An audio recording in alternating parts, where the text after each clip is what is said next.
You're still in bed? It's almost 10. Your brother needs a ride to his interview. I had just gotten home at 7 that morning. 12 hours on my feet, 3 of them dealing with a patient in crisis, and I had barely managed to pull off my scrubs before collapsing onto my bed. I didn't even wash my face. I just fell. My eyes were still swollen when my mother pushed open my door without knocking. She does that. She has always done that. My room, my space, my sleep. None of it has ever really been mine in her mind. "Mom, I just got off a night shift," I said. My voice came out rough like gravel. "I got home 3 hours ago." I know, but your brother's interview is at noon and he doesn't know the route." My brother is 24 years old. He has a license. He has a GPS on his phone. He has 2 legs that work perfectly fine. But in our house, he has always been the one who doesn't know how to do things, which has always meant I was the one who had to do them for him. "He can take the highway, get off at exit 14 and park in the garage on Clement Street," I said. "It's 40 minutes from here. He'll be fine." My mother's face shifted. I knew that look. It was the look she got right before she decided I was being difficult. "He's nervous," she said. "He needs support." "Then drive him yourself." The silence that followed was the kind that fills a room like smoke. She stood in my doorway and looked at me the way she used to look at me when I was 16 and came home 5 minutes past curfew, like I had committed a crime. "I have the Feldman brunch," she said. "I already committed. I can't cancel." The Feldman brunch, a social obligation to a neighbor she barely liked. That was worth more than my sleep.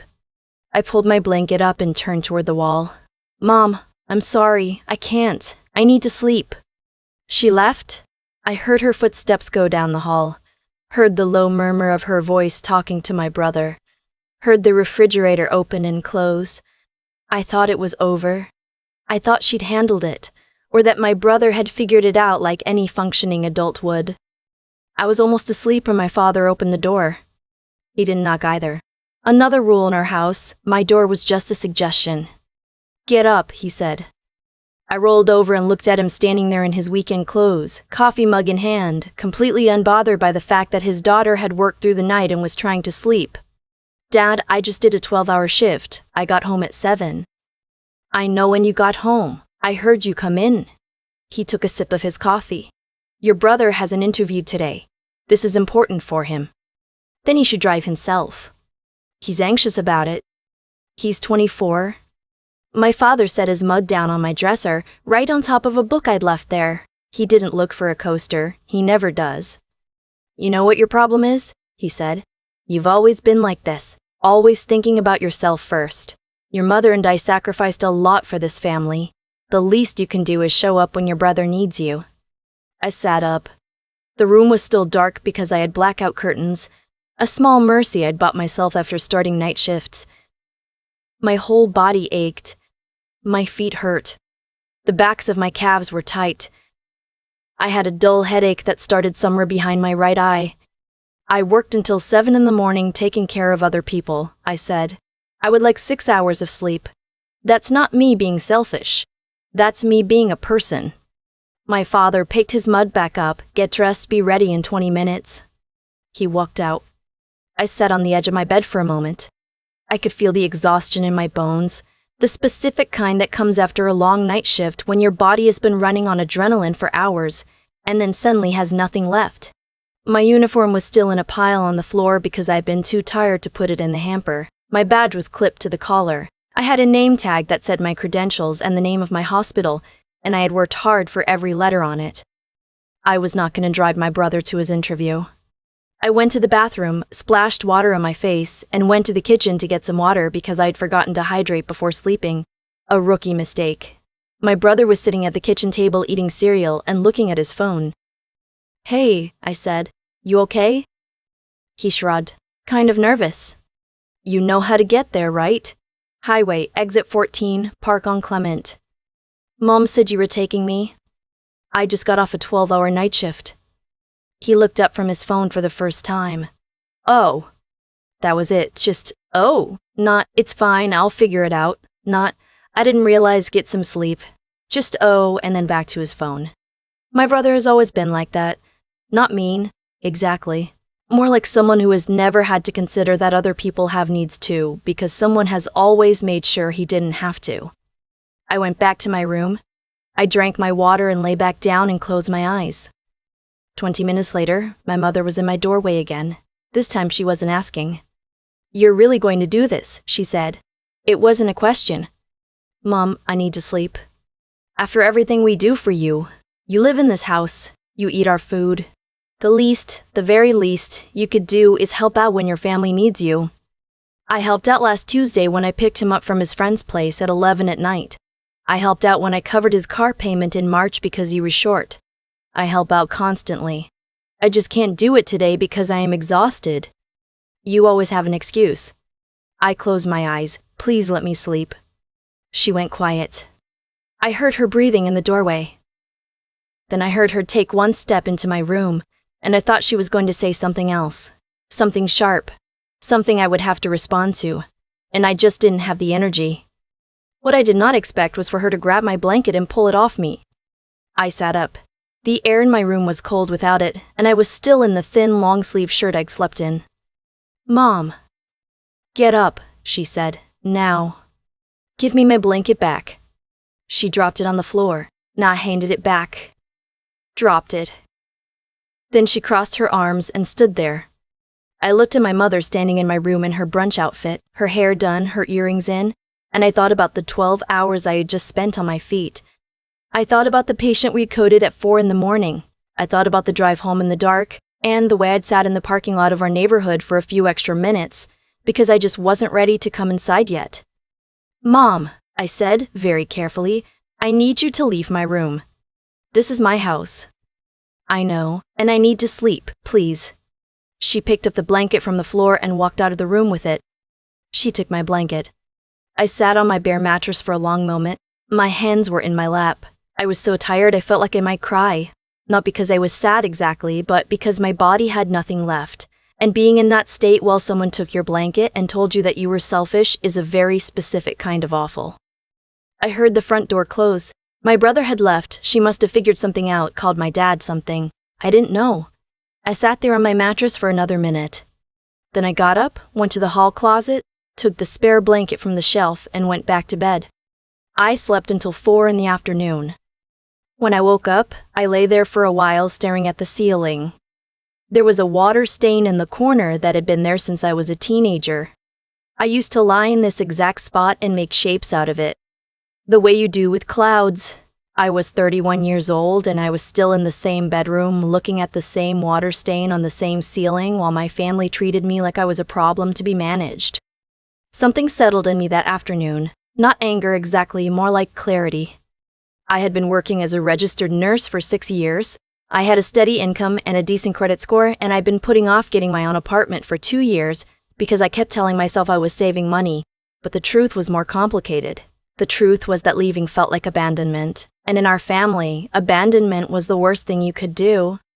I had been taught that since I was small. Family first. You don't leave. You show up.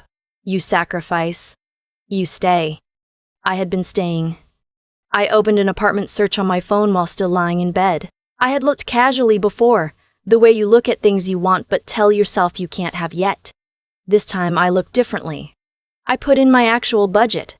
I looked at real listings. I messaged 2 property managers before I even got out of bed. Dinner that night was quiet. My father sat at the head of the table. My mother served food and said very little. My brother was in a better mood. It turned out he had driven himself and the interview had gone well, which I felt some complicated mixture of pride and irritation about because it proved exactly what I had said all along. No one asked how I was doing. No one acknowledged that my mother had come into my room twice, taken my blanket, and refused to let me sleep. It was just dinner. Chicken and rice and the television on in the other room.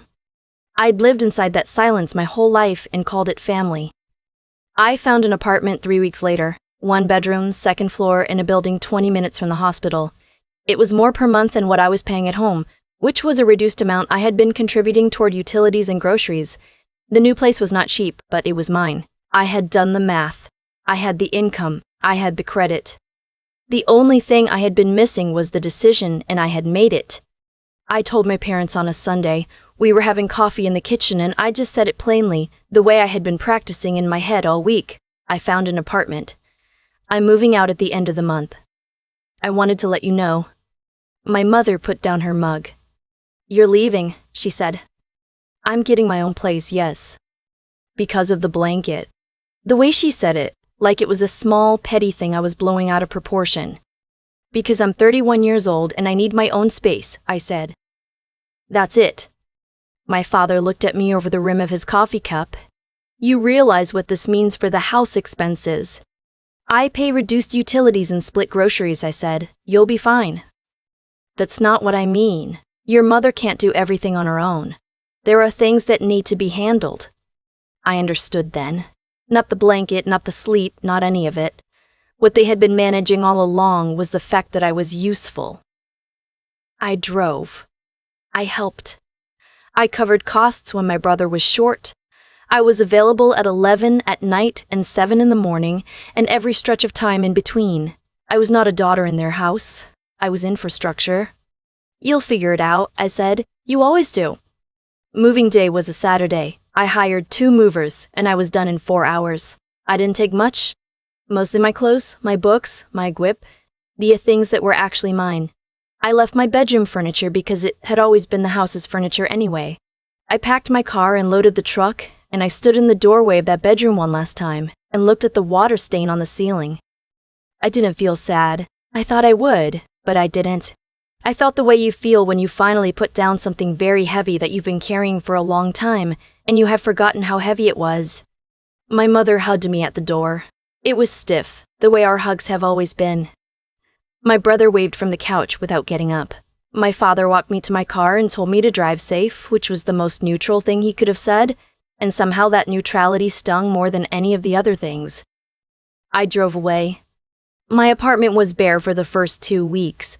I slept on an air mattress while I waited for the bed frame I ordered to arrive. I ate takeout from the place across the street, and I bought a coffee maker before I bought a couch. The walls were white and empty, and the floors creaked in one spot near the bathroom, and it was the best place I'd ever lived. The first time I worked a night shift and came home to my own apartment, I stood in the parking lot for a minute, the same way I used to sit in my car in my parents' neighborhood. But it was different. I wasn't dreading going in.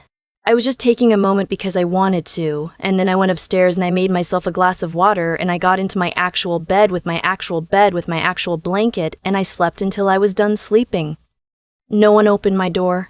No one told me someone else's schedule was my problem. No one made me feel like the hours I had spent taking care of strangers were worth less than a 24-year-old's need for a navigator. The calls from home slowed down after the first month. Then they shifted in tone. My mother called once to tell me that my brother had gotten the job, which I was genuinely happy about, and then mentioned, almost as an afterthought, that she had been having some back pain and it had been hard to keep up with the house. I said I was sorry to hear that. I asked if she had seen a doctor. She had not. A few weeks after that, my father called and told me that my brother's car had broken down and they were looking at a significant repair bill. He let the sentence sit there for a moment, the way you do when you want someone to offer something. I asked if they'd looked into financing. He said financing was complicated. I said I knew it could be, and I told him I hoped they got it sorted. That was all. I am not telling this story because I hate my family. I want to be clear about that. I love them the way you love people who are woven into who you are, fully and with an awareness of exactly how complicated that love is. I love my mother even though she took my blanket. I love my father, even though he stood in my room with his coffee and told me I was selfish. I even love my brother, that infuriating, capable, perfectly functional adult who let 20 years of us doing things for him convince him he couldn't read a GPS. But I had been spending so much energy trying to be what my family needed that I had used up most of what I needed for myself. And there's a point where that stops being love and starts being something else. Something that looks like devotion from the outside but feels like disappearing from the inside. I started sleeping through the night for the first time in years. Not because I had better hours. Night shifts are night shifts. But because when I lay down in my own apartment, my body finally believed it was allowed to rest. I joined a gym near the hospital. I started cooking actual meals on my days off instead of just grazing through whatever was in my parents' kitchen. I had a friend from work over for dinner and realized halfway through the evening that I was laughing in a way I hadn't laughed in a long time. The easy kind. The kind that doesn't have one eye on the door to see if anyone's coming. My brother got the job. He's been there 4 months now. Last week he called me. Actually called, not a text, and we talked for almost an hour. He told me he hadn't realized until he had to figure things out for himself, how much had always just been handled for him. He didn't say sorry exactly, but it was close enough. I told him I was proud of him and I meant it. My mother and I are finding our way back to something. It's slower and it's different, and there are still moments where she'll say something that lands sideways, but she called me last week just to ask how I was doing, not to ask for anything, not to tell me something needed handling, just to ask. I told her I was good.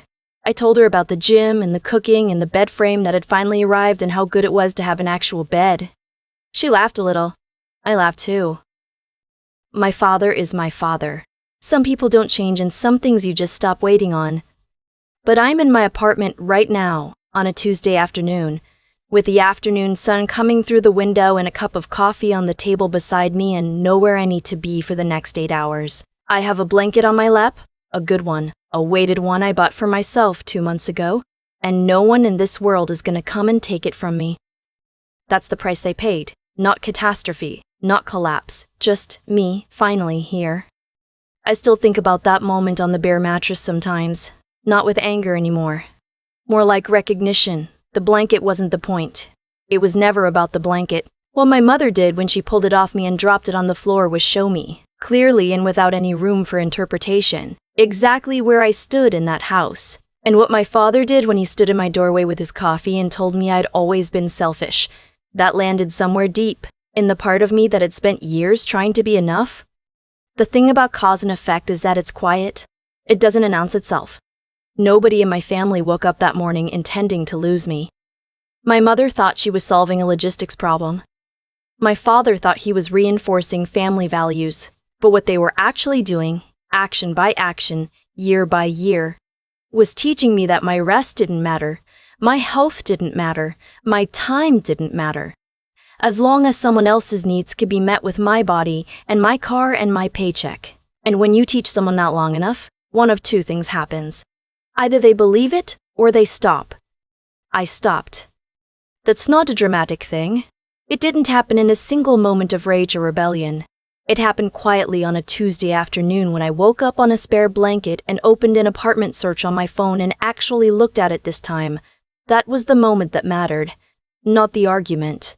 Not the blanket. The moment I decided I was allowed to want something for myself. What I've come to understand is that knowing your own worth, really knowing it, not just saying it, is something you have to build deliberately. It doesn't come from how your family treats you. It doesn't come from being praised or recognized. It comes from the small daily choices to act in line with what you actually believe about yourself. Going to that interview. Getting the apartment. Buying the weighted blanket. Showing up to work and doing the job well even when you're running on 3 hours of sleep. Those choices stacked up over time become something.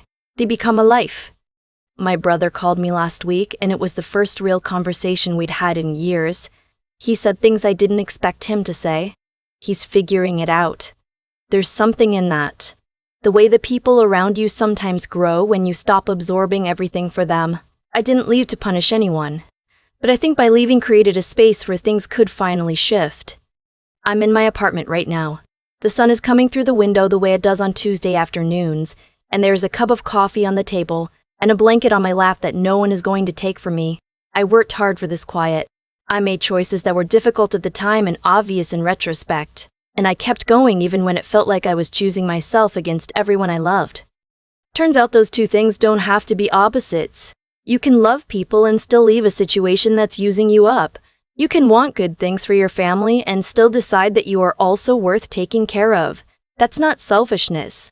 That's just finally understanding that you were never supposed to disappear into someone else's life. I'm still here, just here for myself, for the first time.